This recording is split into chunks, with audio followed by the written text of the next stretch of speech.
Hello and good morning. Last video मेरा basic accounting terms पे था, जिसमें हमने 6 accounting terms assets, liability, contingent liability, capital, drawings, stock, इसका मतलब आपको समझाया था। और आज भी उसी टॉपिक को कंटिन्यू करेंगे और आगे और जो कई सारे अकाउंटिंग टर्म्स यूज में आते हैं उसके मतलब को समझने की कोशिश करेंगे। तो आइए देखते हैं।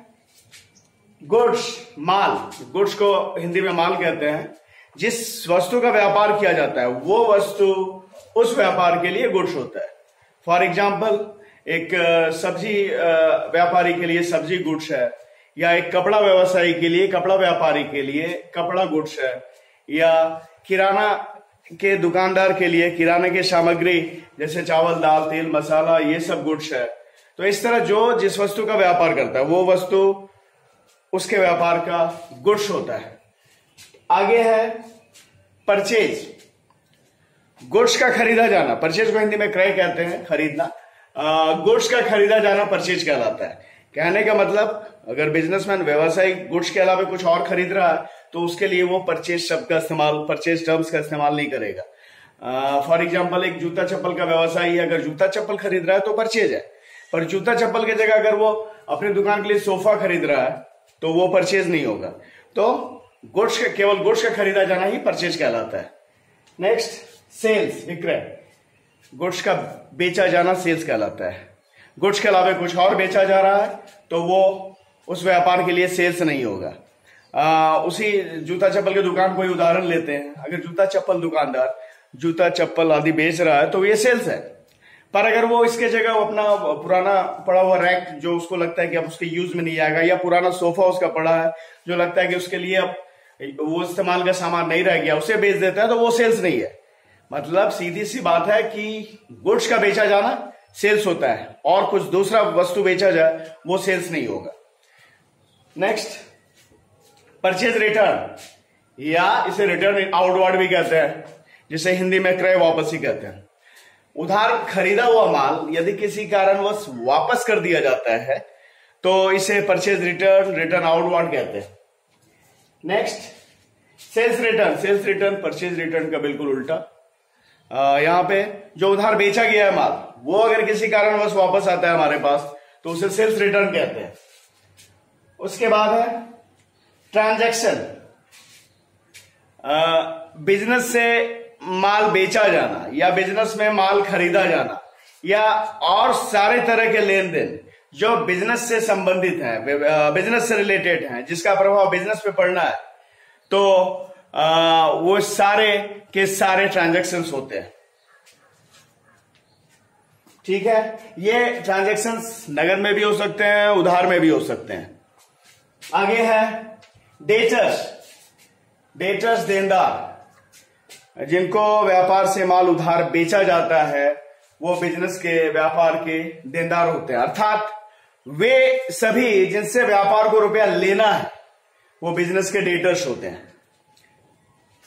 उसके बाद है क्रेडिटर्स। क्रेडिटर्स, लेनदार। लेनदार जिनसे माल व्यापार में उधार खरीदा जाता है। अन्य शब्दों में, वे सभी जिन्हें व्यापार को रुपया देना है वे बिजनेस के क्रेडिटर्स, लेनदार होते हैं। उसका डिस्काउंट। डिस्काउंट जिसे हिंदी में कटौती, छूट भी कहते हैं, कटौती या छूट भी कहते हैं। डिस्काउंट एक्चुअली माल के बिक्री को बढ़ाने के लिए या लोगों को नगद खरीदने के लिए प्रेरित करने के लिए, जो वास्तव में उन्हें भुगतान करना है, खरीदार को जो पैसे भुगतान करना है, जो राशि भुगतान करनी है, उसमें कुछ राशि को छोड़ देना है, इसे डिस्काउंट कहते हैं, इसे छूट कहते हैं, कटौती कहते हैं। ये दो तरह का होता है, एक कैश डिस्काउंट, दूसरा ट्रेड डिस्काउंट। तो पहले कैश डिस्काउंट को समझते हैं। कैश डिस्काउंट आमतौर पर उन लोगों को दिया जाता है जो कि नगद में खरीदारी करते हैं। इसमें होता क्या है कि नगद खरीदने वाले को प्रोत्साहन के रूप में क्या किया जाता है, उन्हें जो वास्तव में जो वैल्यू, जो प्राइस पे करना है, जो मूल्य का भुगतान करना है, उसमें से कुछ राशि उन्हें छोड़ दी जाती है। फॉर एग्जाम्पल, कोई 4,000 का सामान खरीदता है और उसे ये ऑफर दिया जाता है कि यदि आप इसका कैश पेमेंट करते हैं, नगद में भुगतान करते हैं, तो आपको 4,000 नहीं 3,900 रुपए ही देना है। तो यहां पे 100 रुपया उसके लिए छूट हुआ। तो ये जो डिस्काउंट है बेचने वाले के लिए नुकसान होता है और खरीदने वाले के लिए फायदा होता है। अब है ट्रेड डिस्काउंट। ट्रेड डिस्काउंट व्यापारिक बट्टा। और एक बात, कैश डिस्काउंट का जर्नल एंट्री किया जाता है। क्लियर है? क्योंकि ट्रेड डिस्काउंट का आगे जो बताएंगे वो ट्रेड डिस्काउंट का जर्नल एंट्री नहीं होता, जबकि कैश डिस्काउंट का जर्नल एंट्री होता है। तो ट्रेड डिस्काउंट व्यापारिक बट्टा, ये डिस्काउंट या कटौती एक्चुअली माल की बिक्री को बढ़ाने के उद्देश्य से माल खरीदने वाले को दिया जाता है। ये डिस्काउंट आदमी नगद खरीदने वाला नगद खरीद रहा है या उधार खरीद रहा है, दोनों ही स्थिति में ये डिस्काउंट दे दिया जाएगा। और इस डिस्काउंट का जर्नल एंट्री नहीं किया जाता, क्योंकि ये डिस्काउंट जो है गुड्स के लिस्ट प्राइस में से ही डिडक्ट किया हुआ रहता है। ठीक है, आगे बैड डेब्ट्स मतलब सीधी सी बात है, रुपए का डूब जाना, अप्राप्य ऋण। जिनको माल उधार बेचा गया है और अब उनसे वो राशि मिलने की संभावना समाप्त हो गई है, इसे बैड डेब्ट्स कहेंगे। क्लियर है? आगे डेप्रिसिएशन फिक्स्ड एसेट, स्थायी संपत्ति के मूल्य में किसी भी कारण आने वाली कमी को डेप्रिसिएशन कहते हैं। उसके बाद बुक्स ऑफ अकाउंट्स वे सारे पुस्तकें, वे सारे खाते हैं जिनमें व्यवसाय के लेन देन के लेखे किए जाते हैं, वो बुक्स ऑफ अकाउंट्स होते हैं। ये जर्नल भी हो सकता है, ये लेजर भी हो सकता है, ये कैश बुक भी हो सकता है, ये सब्सिडियरी बुक भी हो सकता है। कहने का मतलब वे सारे खाते जिनमें बिजनेस से रिलेटेड बिजनेस के ट्रांजैक्शंस के एंट्री किए जाते हैं, उसे बुक्स ऑफ अकाउंट्स कहते हैं। उसके बाद एंट्री बुक्स ऑफ अकाउंट्स में व्यापार के लेन देन के लेखे को लिखना एंट्री कहलाता है। क्लियर है? मतलब जो बुक्स ऑफ अकाउंट्स है उसमें जो बिजनेस में ट्रांजैक्शन हो रहे हैं उनको जो लिखा जाता है, वो लिखने की प्रक्रिया को एंट्री कहते हैं, जिसे हिंदी में प्रविष्टि कहते हैं। आगे इंसॉल्वेंट जब किसी व्यक्ति का कर्ज उसके संपत्ति से अधिक हो जाए, कहने का मतलब वो अपने कर्ज को लौटाने में समर्थ नहीं रहे और उसे कोर्ट के द्वारा दिवालिया घोषित कर दिया जाए, इंसॉल्वेंट डिक्लेयर कर दिया जाए, तो वो व्यक्ति डिक्लेयर है। तो इंसॉल्वेंट जो व्यक्ति होता है उसका कर्ज उसके संपत्ति से अधिक होता है।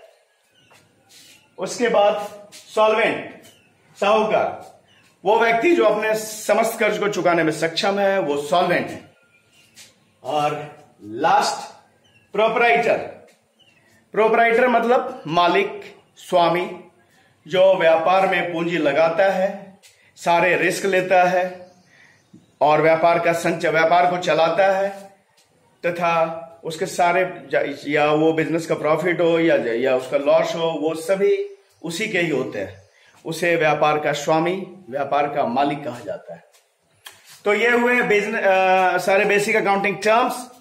इस पे लास्ट एक वीडियो हमने बनाया था और ये वीडियो है, और उम्मीद ये सारे जो टर्म्स हैं अकाउंट के, ये बार बार आपको अकाउंटिंग के दरमियान मिलेंगे और उस समय आपको इनका महत्व समझ में आएगा। इसलिए इसे जरूर अच्छे तरीके से समझ लेना है कौन से टर्म्स का क्या मतलब है। और उम्मीद है कि आपको हमारे वीडियोस पसंद आ रहे हैं, और अगर वीडियोस पसंद आ रहे हैं तो इन्हें लाइक करें, सब्सक्राइब करें और बेल बटन को प्रेस करें। Thank you very much.